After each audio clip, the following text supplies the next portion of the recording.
हिंदू धर्म से जुड़े धार्मिक स्थलों में द्वारका नगरी का विशेष महत्व है। पौराणिक मान्यताओं के अनुसार मथुरा को छोड़ने के बाद भगवान श्री कृष्ण ने द्वारका नगरी बसाई थी। बहुत से पुराणकार मानते हैं कि कृष्ण अपने 18 साथी और कुल के साथ द्वारका आए थे। यहाँ उन्होंने 36 साल तक राज किया था। कहा जाता है कि कृष्ण की मृत्यु के साथ उनकी बसाई हुई यह नगरी समुद्र में डूब गई। आज भी यहाँ उस नगरी के अवशेष मौजूद हैं। पर सबसे बड़ा प्रश्न, आखिर वो कौन सा कारण था जिसकी वजह से भगवान के द्वारा बसाई गई इतनी सुंदर नगरी समुद्र के अंदर समा गई। नमस्कार। द्वारका नगरी श्री कृष्ण की कर्म भूमि के नाम से विख्यात है। महाभारत में वर्णित कथा के अनुसार श्री कृष्ण ने जब कंस का वध किया, तब जरासंध ने प्रण लिया कि वो कृष्ण और यदुवंशियों का समूल नाश कर देगा, और जब भी जरासंध को अवसर मिलता तो वो मथुरा और यदुवंशियों पर धावा बोल देता था। उसका अत्याचार रुकने का नाम नहीं ले रहा था। ऐसे में यदुवंशियों की सुरक्षा के लिए श्री कृष्ण ने मथुरा को छोड़ देना ही बेहतर समझा। मथुरा को छोड़ने के बाद उन्होंने समुद्र किनारे एक दिव्य और भव्य नगर की स्थापना की, जिसका नाम द्वारका था। यहाँ आने के बाद वो अपने प्रियजनों के साथ सुकून से जीवन यापन करने लगे। वक्त का पहिया घूमता गया और लगभग 36 साल तक कुशलता पूर्वक राज्य का संचालन करते हुए एक दिन उनके देह त्यागने के बाद वैभवशाली द्वारका नगरी समुद्र में समा गई। पौराणिक ग्रंथों में इस घटना से संबंधित 2 कथाओं की जानकारी प्राप्त होती है। पहली माता गांधारी का श्री कृष्ण को दिया गया श्राप, और दूसरी ऋषियों द्वारा श्री कृष्ण के पुत्र सांब को दिया गया श्राप।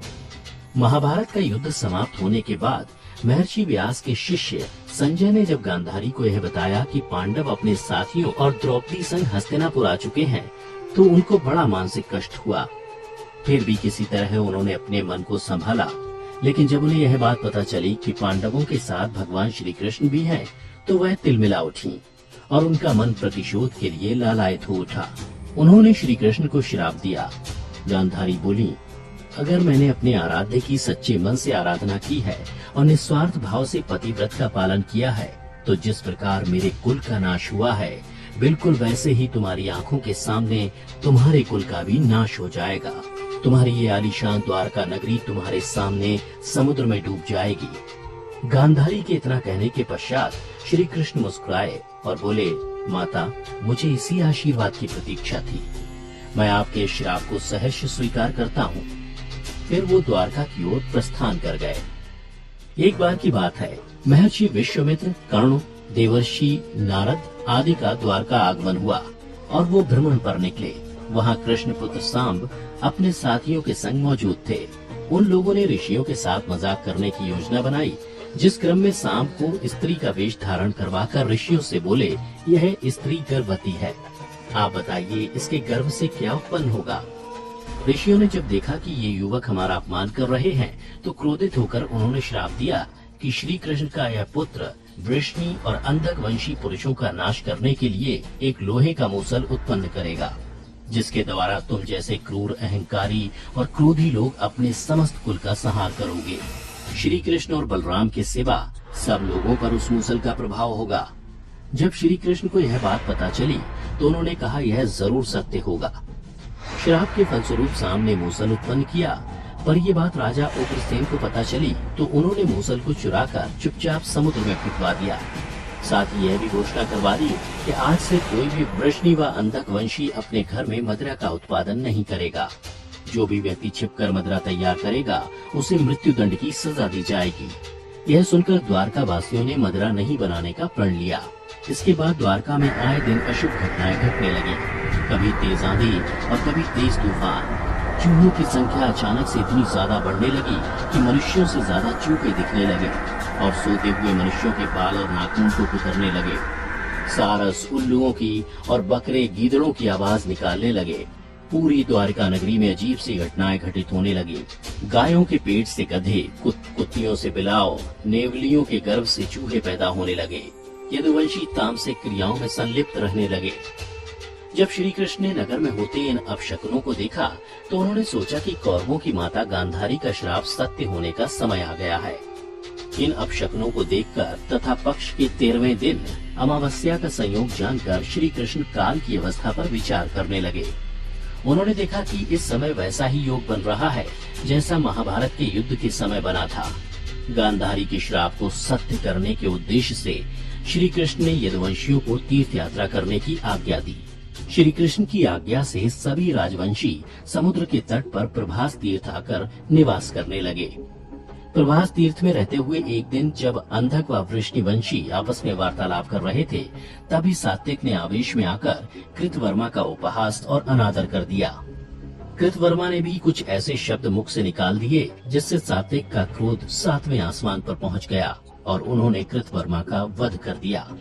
यह देख अंधक वंशियों ने सात्विक को चारों ओर से घेर लिया और उन पर आक्रमण कर दिया। इस दृश्य को देखकर श्री कृष्ण के पुत्र प्रद्युम्न उनकी सहायता के लिए दौड़े। सात्विक और प्रद्युम्न अकेले ही मोर्चा संभाल रहे थे, लेकिन अंधक वंशियों की संख्या अधिक होने के कारण उन्हें पराजय का सामना करना पड़ा और अंत में उनके हाथों मारे गए। अपने पुत्र की मृत्यु से श्री कृष्ण को अत्यधिक क्रोध आ गया। उन्होंने एक मुट्ठी घास उखाड़ ली। जैसे ही घास हाथ में आती वह लोहे का मूसल बन जाती। ऋषियों द्वारा दिए गए श्राप के कारण ऐसा हो रहा था।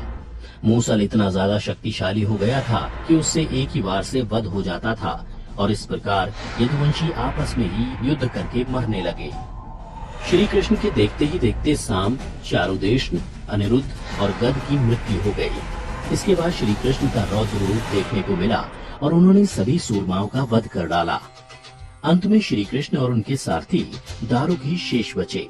श्री कृष्ण ने दारुक से कहा कि तुम इसी क्षण हस्तिनापुर जाओ और अर्जुन को सारी घटना विस्तार से बताकर उनको यहाँ ले आओ। दारुक ने उनकी आज्ञा का पालन भी किया। इसके बाद श्री कृष्ण बलराम को उसी स्थान पर रहने का कहकर अपने महल वापस लौट आए और पिता वसुदेव को सारी घटना से अवगत कराया, जिसको सुनकर उन्हें बहुत दुख हुआ। श्री कृष्ण ने अपने पिता से बोला कि जब अर्जुन नहीं आ रहा तब तक स्त्रियों की रक्षा का दायित्व आप संभाल लीजिए, क्योंकि वन में बलराम प्रतीक्षारत हैं। मैं उनके पास जा रहा हूँ। नगर में स्त्रियों की चीख पुकार मचनी शुरू हो गई। ऐसे में श्री कृष्ण ने स्त्रियों को सांत्वना देते हुए कहा कि घबराइए मत, अर्जुन आने वाले हैं, वे सब संभालेंगे। इतना कहकर वे वन की ओर चल पड़े। जब कृष्ण वन में पहुँचे तो देखा कि बलराम जी समाधि में लीन है। अचानक उनके मुख से एक सफेद रंग का सर्प निकला और समुद्र की ओर चला गया। वो कोई सामान्य सर्प नहीं था, क्योंकि उसके हजारों मस्तक थे। इतना ही नहीं, समुद्र ने स्वयं प्रकट होकर उस शेषनाग का अभिवादन किया। कुछ ही देर में बलराम ने अपने शरीर को त्याग दिया। श्री कृष्ण उस सूने वन में अकेले विचरण करते हुए गांधारी के श्राप के बारे में चिंतन करने लगे और अपनी इंद्रियों को संयमित करते हुए महायोग की अवस्था में धरती पर लेट गए। तभी जरा नाम का एक शिकारी अपने शिकार की तलाश में वहां आ पहुंचा। दूर से उसे लगा कि वहां कोई हिरण है और उसने वाण चला दिया। जब वह अपने शिकार को पकड़ने के लिए आगे बढ़ा तो देखा वहां श्री कृष्ण थे। यह देखकर उसे बड़ा पछतावा हुआ। श्री कृष्ण ने उस शिकारी को आश्वासन दिया और परम धाम चले गए। वहां पर कई मुनि और देवताओं ने उनका भव्य स्वागत किया। वो शिकारी हस्तिनापुर गया और पांडवों को पूरी घटना की जानकारी दी, जिसे सुनकर पांडव बड़े दुखी हुए। दूसरी तरफ अर्जुन भी द्वारका पहुंच गए थे। वहां की स्थिति देखकर उनके मन को बड़ा क्षोभ हुआ। श्री कृष्ण की रानियों ने जब अर्जुन को देखा तो उनकी आंखों से भी अश्रु की धारा निकल पड़ी।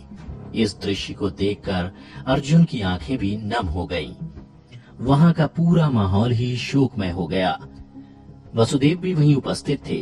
उन्होंने अर्जुन को श्री कृष्ण का संदेश बताते हुए कहा कि द्वारका नगरी समुद्र में डूबने वाली है, इसलिए आप नगरवासियों को लेकर किसी सुरक्षित स्थान पर चले जाओ। वसुदेव जी की बात सुनकर अर्जुन ने दारुक से सभी मंत्रियों को बुलाने के लिए कहा।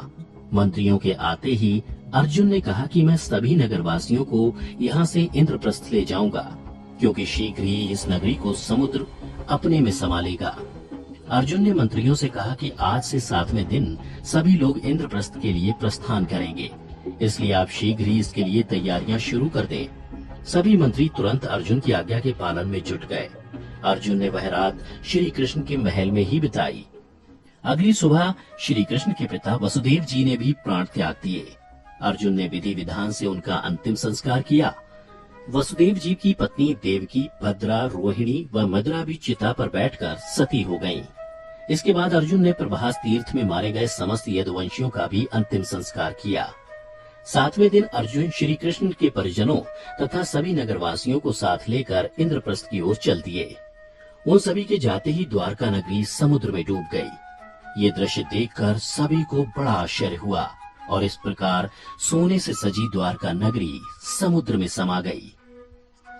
मित्रों, आज भी सनातन धर्म के इस समृद्ध और संपन्न प्रतीक के कई साक्ष्य वक्त वक्त पर सामने आते रहते हैं।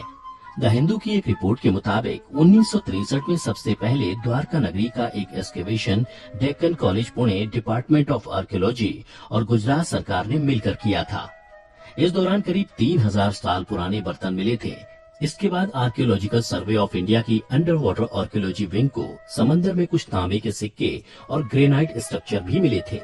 इसके बाद में पूरा नगर खोज लिया गया। तो उम्मीद करते हैं कि आपको हमारी आज की ये वीडियो पसंद आई होगी। आपसे निवेदन है कि वीडियो को लाइक करें, शेयर करें। ऐसी ही आध्यात्मिक और धार्मिक जानकारी के लिए अगर आपको यह वीडियो पसंद आया तो प्लीज लाइक और शेयर जरूर कीजिएगा और अपनी राय कमेंट में जरूर लिखिएगा। और हाँ, जो हमारे नए दर्शक हैं वह हमारे चैनल को सब्सक्राइब कर ले ताकि नए वीडियोस के नोटिफिकेशन उन्हें मिलते रहे।